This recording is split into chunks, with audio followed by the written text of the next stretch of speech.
구매하시게 된 이유가 어떻게 되시나요? 산타페라든지 소렌토 같은 GD2나 디젤인 QM6가 LPG SUV가 유일했습니다. 장점은 뭐가 있을까요? 디자인인 것 같아요. 기존 가로 형태의 디자인이 도넛 탱크가 들어가 있는데 차박이나 캠핑 같은 것도 좀 해보셨나요? 저렴한 연료비라고 고속주행했을 때는 단점은 출력 부족이 너무 답답해요. S링크 공조기 시스템이 1978년도에 온 내비 같아요. 소리가 두 개가 겹쳐서 들려요. 르쌍쉐가 여기서 나온 거예요. 정신병 걸릴 것 같아요. 르노 차들 공통점인 것 같아요.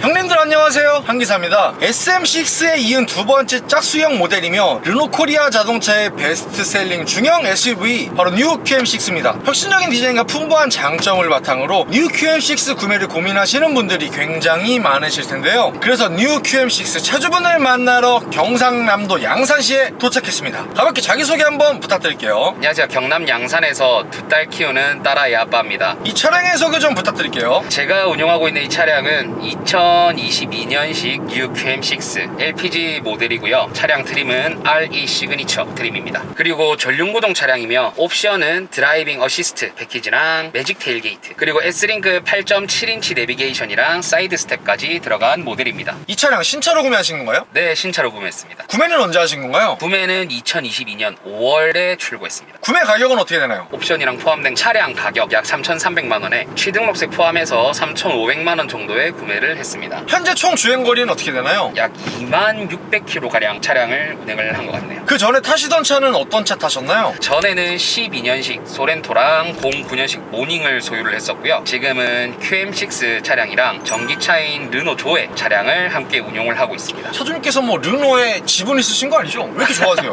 제가 차량을 구매할 당시에 현대기아차가 반도체 대란으로 인해서 차량 출고 대기 기간이 엄청나게 길었던 시기예요. 쉐보레 차량도 많이 보고 르노 차량도 많이 봤지만은 그 중에도 르노 차량이 더 마음에 들어서 르노 차량을 그냥 두 대로 구매를 해버렸죠. 그리고 출고 대기가 거의 없지 않았나요? 거의 없었습니다. 제가 전기차인 르노 조에도 일주일 만에 출고를 받았고요. 이 차량은 전시차로 받아가지고요. 이 차량도 계약하고 일주일 만에 받았습니다. 르노코리아 뉴 QM6를 구매하시게 된 이유가 어떻게 되시나요? 일단은 큰 차가 하나가 필요가 했었습니다. 집에 딸을 둘 키우다 보니까 패밀리카 용도로 차를 바꿨어야 됐는데 그때 당시에 산타페라든지 소렌토 같은 차량도 보고 있었지만 아까 말씀드렸듯이 반도체 대란 때문에 출고 대기 기간이 너무 길어서 QM6를 구매한 것도 있고요. 지금은 스포티지도 LPG가 나오는 걸로 알고 있는데 그때 당시에는 QM6가 LPG SUV가 유일했습니다. 신차로서는요. 그래서 구매하게 된 이유도 큽니다. 그러면 꼭 LPG를 선택해야 됐던 이유가 있나요? 그때 당시에 진짜 기름값이 말도 안 되게 천정부지로 치솟았었고 경제적으로 생각을 해봤을 때 LPG를 선택을 하게 되었습니다. 그럼 차주님께서 이 차량 LPG인 2.0 LPE 모델로 구매를 하셨는데 가솔린인 2.0 GD2나 디젤인 2.0 DCI 모델은 고민 안 해보셨나요? 디젤 모델은 고민을 해본 적이 없고요. 왜요? 디젤은 저는 좀 소음에 많이 민감한 편이라서 그 앞에 차 소렌토가 디젤 차량이었는데 너무 힘들었거든요. 그래가지고 디젤 차량은 아예 생각조차도 안 했고요. 가솔린 차량이랑 LPG 차량이랑 고민을 했는데 가솔린 차량이랑 LPG 차량이 스펙적으로 큰 차이가 없어요. 마력도 1, 2마력 차이 나고 토크도 1, 2토크 차이 나요. 스펙은 그렇게밖에 차이가 안 나는데 들어가는 유지비, 연료 가격이 차이가 많이 나다 보니까 어차피 스펙 차이가 많이 안 나면 휘발유보다는 LPG로 가자라고 생각을 해서 LPG로 사게 됐습니다. 르노코리아 자동차의 내수 판매량 중에서 QM6의 월간 판매량에서 60% 이상이 LPG, 요 LP 모델이라는 얘기도 있더라고요. 그리고 이 차량 트림이 다양한데 RE 시그니처 트림 선택하신 이유 있을까요? 솔직하게 말씀드리면 전시차로 구매를 했다 보니까 트림을 고민을 하고 구매를 한 차량은 아닌 것 같아요.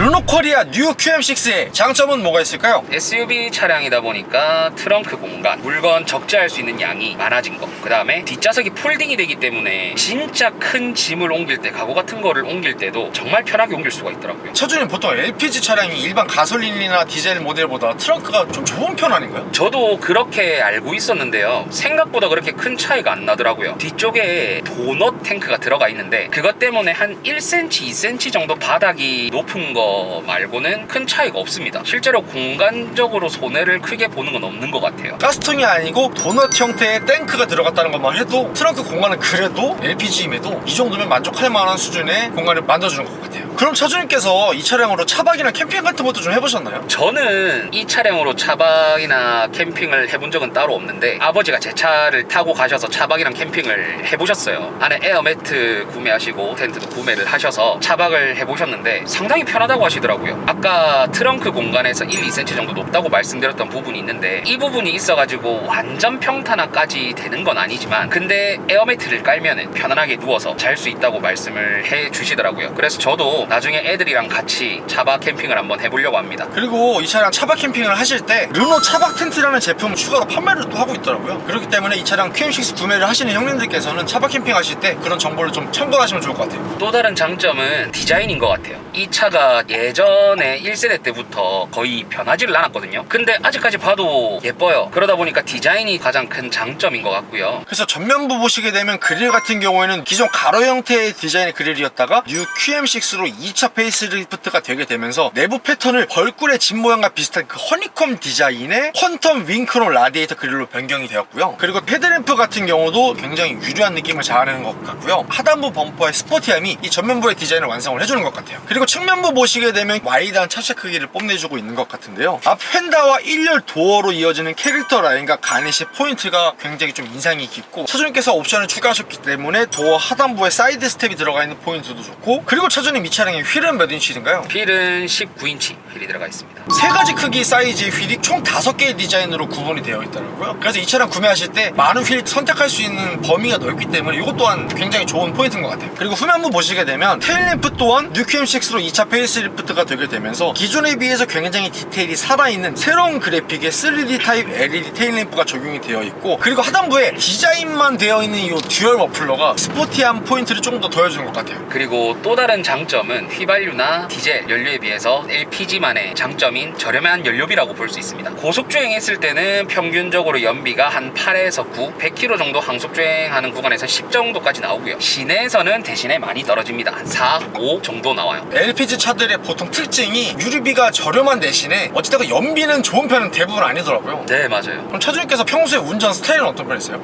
시내에서는 양반 운전을 하는 타입이고요. 고속도로를 올라가면 조금 받는 타입이에요. 그럼 보통 어떤 모드로 주행을 하시는 편이세요? QM6 LPG 차량 같은 경우에는 모드가 두 가지가 있습니다. 일반 모드하고 에코 모드가 있는데요. 저는 보통 에코 모드로 주행을 해요. 차주님께서 일반 공도랑 고속도로 항속 주행 운행 비율은 몇 대 몇 정도 될까요? 고속도로 7, 일반도로 3 정도 되고요. 그렇게 했을 때 복합 평균 연비는 몇 정도 나올까요? 평균적으로 한 7.5 정도 나옵니다. 그럼 이 차량 여름철과 겨울철에 연비 차이가 좀 있는 편인가요? 아니요, 제가 직접 주행을 하면서 느꼈을 때는 크게 피부에 와닿지는 않았습니다. 그리고 보통 제가 주유를 하는 습관은 가스통에 연료가 다 떨어질 때가 되면 그냥 만땅으로 때려 넣습니다. 여기 양산에서 가스비가 928원 리터당 그 정도 하는데요. 5만원 정도 넣으면 만땅으로 들어가더라고요. 그럼 그렇게 했을 때 총 주행 가는 거리는 트립상 몇 킬로 정도 뜨나요? 갭이 엄청나게 큽니다. 시내에서 가다서다를 반복하면 주행 가는 거리가 250km가 뜰 때도 있고요. 고속도로를 올라가면 500km 정도 뜹니다. 극과 극입니다. 호기심 천국에 한번 나갈 법하네요. 네. 연비는 사실 뭐 그렇게 좋은 편은 아니지만 연료값 자체가 워낙 저렴하기 때문에 복합적인 유류비 측면에서는 확실한 장점일 것 같아요. 평균 연비는 계기판에 표시가 되나요? 네, 평균 연비가 계기판에 표시가 됩니다. 그랜저 IG LPG 차량 같은 경우에는 평균 연비가 계기판에 표시가 아예 안 돼요. 풀리지 않는 미스터리인데 그래도 이 르노 삼성, 이 르노 코리아 자동차에는 계기판에 평균 연비가 표시가 되는 건 기적이에요. 평균 연비도 표시가 되고 가운데 내비게이션에 LPG 차량을 운행을 함으로써 휘발유보다 얼마 정도 에너지를 전략을 했다 뭐 이런 것도 표시를 해주더라고요. 그리고 또 다른 장점은 차량 자체에서 오는 안정성이라고 해야 되나? 엄청나게 빠른 차도 아닐 뿐더러 차 자체도 작지도 않은 차잖아요. 큰 차다 보니까 차량 자체에서는 안정성이 엄청나게 큰 것 같아요. 그래서 QM6를 보면 문짝이 엄청나게 두꺼워요. 두꺼운 문짝에서 오는 안정감이라든지 사람 마음을 좀 안심시켜주는 그런 게 또 큰 장점인 것 같습니다. 그리고 LPG로서 가지는 장점이 있는 것 같은데요. 디젤, 가솔린 차량에 비해서 많이 정숙해요. 차량 자체도 방음에 신경을 많이 쓴 것 같아요. 그래서 외부에서 들려오는 소음도 많이 거슬리지가 않더라고요. 그 다음에 또 장점이라고 하자면 전 세대 모델에 비해서 지금 세대 모델이 나아진 건데 앞뒤 간격을 조절해주는 크루즈 컨트롤이 들어갔어요. 차간 간격을 조절해주는 크루즈가 이 전 세대 QM6에는 없었어요. 그 전 QM6 차주들이 불만이 참 많았다고 하더라고요. 근데 이번 세대 들어와서 이 모델에 들어온 걸로 알고 있어요. 차선 중앙을 유지해주는 기능은 아직 없어요. 근데 앞뒤 간격을 조절해주는 크루즈 컨트롤이 이 모델에 드디어 들어가게 되었다. 차주님, 이 차량이랑 같은 플랫폼을 공유하는 세단 모델인 SM6 같은 경우에는 그 유명한 후륜에 토션빔 서스펜션이 적용이 되어 있잖아요. 아 맞아요. AM 링크라고 하던데 그거 뭐 승차감 난리 나거든요. 이 차량 승차감 그 정도는 아닌가요? 이 차량은 승차감 좋습니다. 진짜 주행하면 애들이 뒤에서 거의 잘 정도로 승차감이 좋아요. 이 차량이 잔 요철이랑 큰 요철을 정말 잘 걸러줘요. 그 부분에 있어서도 장점이라고 할 수 있겠습니다. SM6가 후륜에 토션빔 서스펜션이 적용이 된 것과 다르게 이 차량 SUV인 QM6 같은 경우에는 후륜에 멀티링크 서스펜션이 적용이 되어 있거든요. 그렇기 때문에 서스펜션이 SM6 그 악명 높았던 녀석에 비해서는 충분하다, 만족한다라는 느낌을 느끼실 수 있을 것 같아요. 2열 승차감, 잠깐만, 뭐야? 토션빔 르노코리아 뉴 QM6의 단점은 뭐가 있을까요? 일단 첫 번째로는 가스차로서 가지는 단점인 출력 부족이 너무 여실하게 느껴집니다. 이게 굉장히 많거든요. 진짜 너무 답답해요. 제가 전기차를 운행을 하고 있잖아요. 그러다 보니까 상대적으로 더 답답하게 느껴지는 것 같아요. 2000cc LPG 엔진이 들어가 있는데 SUV 형태다 보니까 차가 무거울 수밖에 없잖아요. 그러다 보니까 출력 부족이 더 여실하게 느껴지고 오르막길 오를 때 악셀 밟으면 엔진이 비명을 지르죠. 장난 아닙니다. 살려달라고 막 빌어요, 애들이.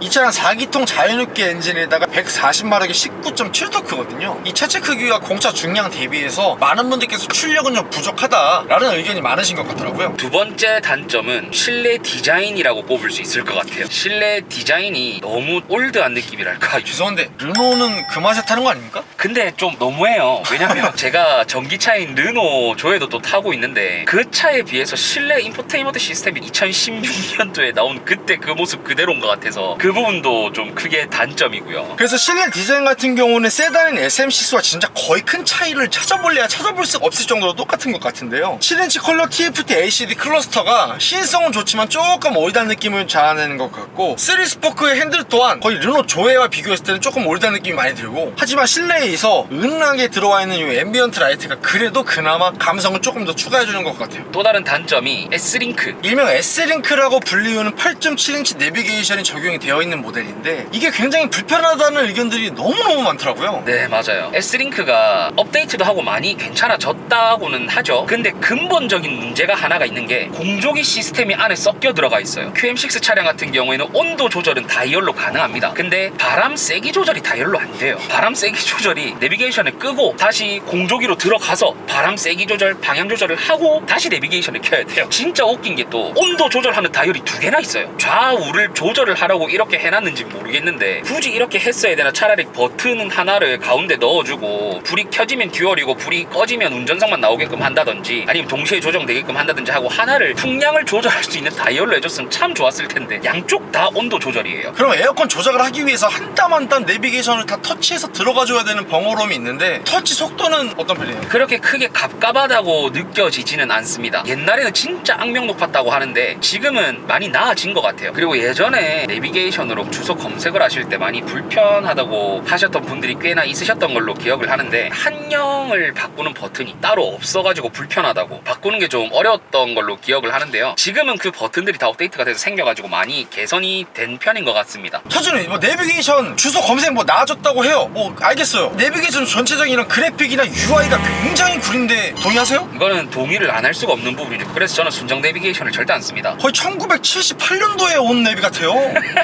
옛날 내비게이션들 그대로 이식해 놓은 느낌이에요. 지금 여기 옆에 강이 있어가지고 물 흐르는 거 영상에 나오는데 이거 거의 1997년에 나온 게임 같아요. 그렇죠. 그리고 내비게이션이 또 다른 문제가 하나가 있는 게 있잖아요. 뭔데요? 보통 현대기아 차들 휴대폰 연결을 해서 안드로이드 오토나 애플 카플레이 쓰면은 기존에 있던 내비게이션이 소리가 죽잖아요. 그렇죠. 얘는 안 죽어요. 에? 내비게이션이 소리가 두 개가 겹쳐서 들려요. 거짓말하지 마세요. 무슨 소리예요 그게? 진짜예요. 소리가 두 개 겹쳐서 들려요. 근데 이 문제는 르노 차들 공통점인 것 같아요. 예를 들어서 T맵이 고속도로 속도 제한을 안내를 하면 순정 내비도 안드로이드 오토가 가동 중인데도 불구하고 또 안내를 해요. 두 번 안내를 한다는 거죠. 경고음이 이중으로 들립니다. 정신병 걸릴 것 같아요. 아니 제가 태어나서 이런 차 처음 봤거든요. 둘 다 지가 잘 왔다고 둘 다 속도 멈추세요 하고 계속 지들끼리 떠들어요. 자기 주장이 엄청 강해요. 순정 내비게이션이. 둘 다 동시에 울리는 건 상상도 못한 전개예요.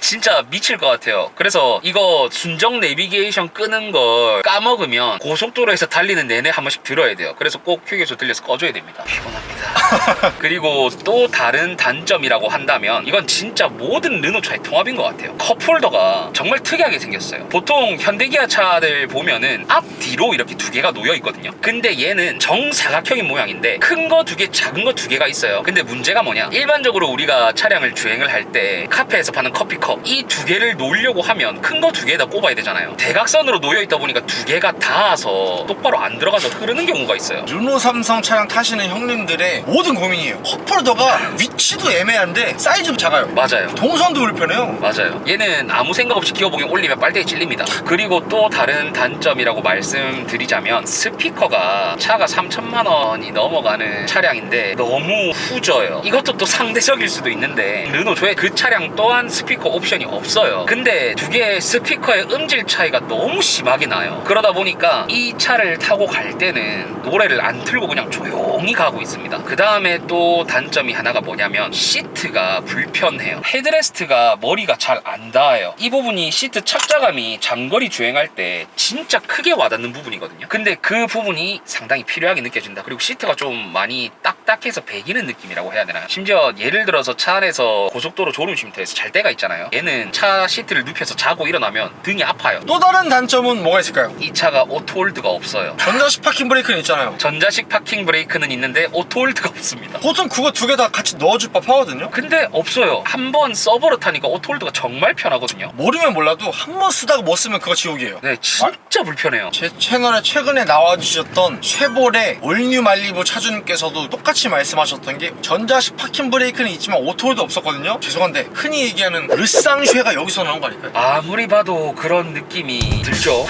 그리고 또 다른 단점이 계기판 시인성이 아까 좋다고 말씀해 주셨던 부분이 있는데 속도는 참 직관적으로 잘 보이는데요. 그 외에 정보가 보기가 너무 불편해요. 현대기아 같은 경우에는 요즘에 디지털 클러스터로 바뀌고 나서도 가운데 사각형으로 정보를 표시를 해줘요. 그게 정말 보기가 편한데 QM6 같은 경우에는 속도기 밑에 아주 작게 삐삐 화면 크기만하게 들어와 있어요. 보기가 너무 불편해요. 불편하고 보려면 한 땀 한 땀 계속 눌러줘야 돼요. 네, 맞아요. 다른 정보 보려면. 현대기아차에 비해서 상당히 많이 불편한 부분이고 마지막으로 단점 하나 말씀드리자면 어댑티브 크루즈가 달렸는데 멍청해요. 앞에 차가 끼어들면 속도를 줄여주잖아요. 요즘 차들 다 좋잖아요. 근데 그 인식하는 것도 반박자에서 한 박자 느린 느낌이고요. 앞차가 멀어지면 가속을 하면 좀 스무스하게 가속을 해줘야 되는데 빠꾸가 없어요. 진짜 풀악셀로 가속하는 것처럼 가속을 해버립니다. 제가 진짜 찐막으로 단점을 하나 말씀드리는데 차선 이탈 경보가 달려있어요. 차선 중앙 유지가 아니라 이탈 경보가 달려있는데 문제는 이게 이탈 경보가 맞는지 의심스러워요. 왜냐면 현대기아 차량 같은 경우에는 차선이 이탈을 되려고 하면 이게 소리로 알려주잖아요. 그 방향을. 삐빅하고 유지를 다시 해주죠. 그쵸. 근데 이 차량 같은 경우에는 그런 삐빅 소리조차도 없어요. 옵션 이름이 경고음인데 경보가 안 돼요? 네, 어떻게 들리냐면 전동 안막이 있죠. 그거 틀어놓은 소리가 나요. 따르르륵 따르르륵. 삐빅 삐빅 이게 아니고 그 소리를 듣고 과연 알 수 있을까 싶을 정도로 소리가 잘 안 들려요.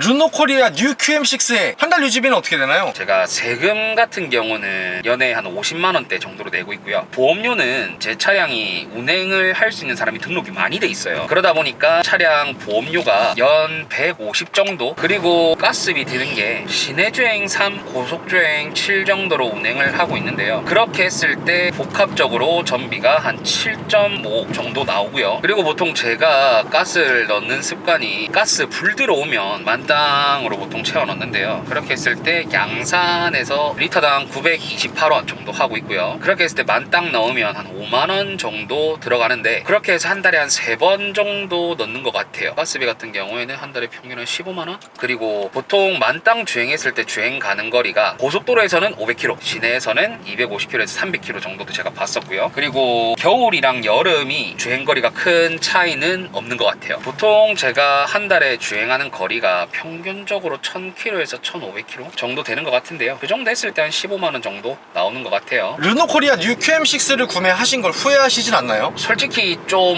후회는 하고 있어요. 왜요? 왜냐면 신차로 구매를 했잖아요. 근데 QM6 자체가 르노 브랜드가 어쩔 수 없는 중고 감가가 조금 뼈가 아프더라고요. 그리고 가스 말고 그냥 휘발유나 조금 더 출력 좋은 거 살 걸 이라는 마음도 조금 있고요. 근데 그 부분을 제외하고 차량 가격적인 면에서는 정말 만족하면서 타고 있는 차입니다. 마지막으로 하고 싶으신 말씀 있으실까요? 신차로 구매를 하신다고 하시면 솔직히 저는 조금 반대를 하겠지만, 중고로 구매를 하신다고 하면 중고차 감가를 많이 맞은 차량을 저렴한 가격에 구매를 해서 사신다고 하시면 가성비가 충분하다고 말씀드릴 수 있겠고요. 그리고 가스 차만의 매력도 있습니다. QM6 구매 적극 추천드리고요. 경남 양산에서 하루 30족발이라고 운영을 하고 있는데요. 거기에 주문 넣어 주실 때 혹은 방문해 주실 때 한기사님 유튜브 보고 오셨다 라고 말씀을 해주시면 서비스 팍팍 내드리겠습니다.